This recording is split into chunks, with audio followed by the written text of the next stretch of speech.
Because there's this perception, and it's an unfortunate perception that's been going on for a long time, that the God of the Old Testament is very short-tempered, he's very temperamental, and he's very, very impatient. Yet if we're honest as we read the Old Testament, we'll notice something very interesting, that God repeatedly describes himself as slow to anger. Exodus 34 says that. And the people that worship him will corroborate that and say, yes, you are a God who is slow to anger. They see God as a patient God, even back in the Old Testament. One example comes in the book of Hosea. You want a great example of God's patience? Go to the book of Hosea.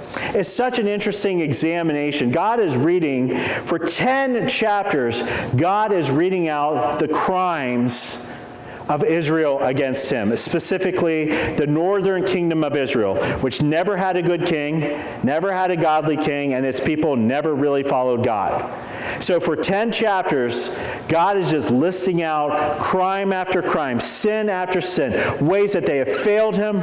He uses the metaphor of an unfaithful wife, that they have been unfaithful to a faithful groom. 10 chapters of guilt, of condemnation. And yet after all those 10 chapters, in the 11th chapter, God comes out and says, "Yet I have not judged you yet. I have held off for centuries.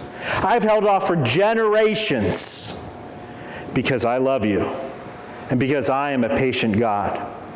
And in the 11th chapter of Hosea, he reminds the people that they have a patient Father. I want to read this to you because this is one of the most beautiful passages. It's Hosea chapter 11, one of the most beautiful passages of how God, as a father, views his children. Let me read this to you. "When Israel was a child, I loved him, and out of Egypt I called my son.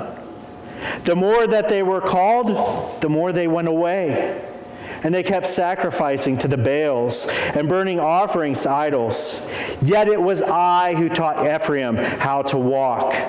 I took them up by their arms, but they did not know that I healed them. I led them with cords of kindness, with the bands of love, and I became to them as one who eases the yoke on their jaws. And I bent down to them, and I fed them." What's that mental picture? It's of a dad with a little child. And even though that child is disobedient, the child is disrespectful, the child is running away from that father every chance he gets,